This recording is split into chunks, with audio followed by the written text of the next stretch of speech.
I was young when it all happened, maybe no more than 10 years old, but the memories of that time have stuck with me like shadows that never quite leave.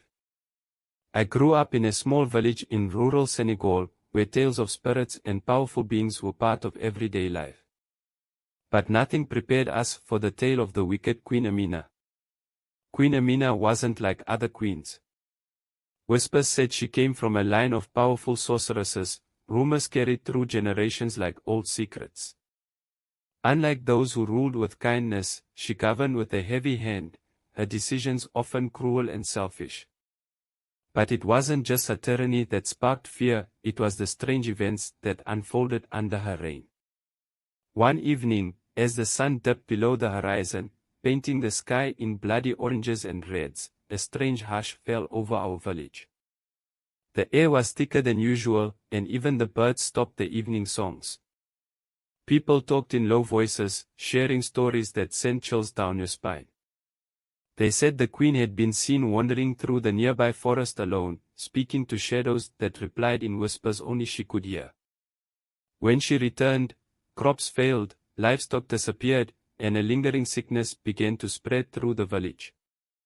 Despite my parents warning me to stay close, curiosity got the better of me. One night, when the moon was high and bright, I followed the queen at a distance, my heart pounding in my chest. I'd heard the tales, seen the fear in adults' eyes, but something pulled me forward. The forest was dense and alive with unfamiliar sounds.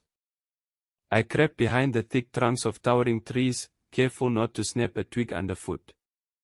As I moved deeper, I saw her. Queen Amina stood in a clearing, surrounded by shadows that seemed to move and shift on their own. Her voice, low and melodic, chanted words in a language I didn't understand.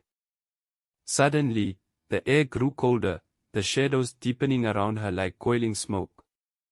My eyes widened as the shadows took shape, faces, hands reaching out, their eyes hollow and watching. I gasped, stumbled back, the sound drawing the queen's gaze. Her eyes found mine, and for a moment, time seemed to stop. My heart raced as fear gripped me, her expression one of knowing and malevolence. But just as quickly, a sudden loud snap from the forest startled her, breaking her concentration. The shadows flickered and faded, losing their shape. In that panic moment, I turned and ran, branches slapping my face and arms as I fled. My feet barely touched the ground as I barreled back to the safety of the village.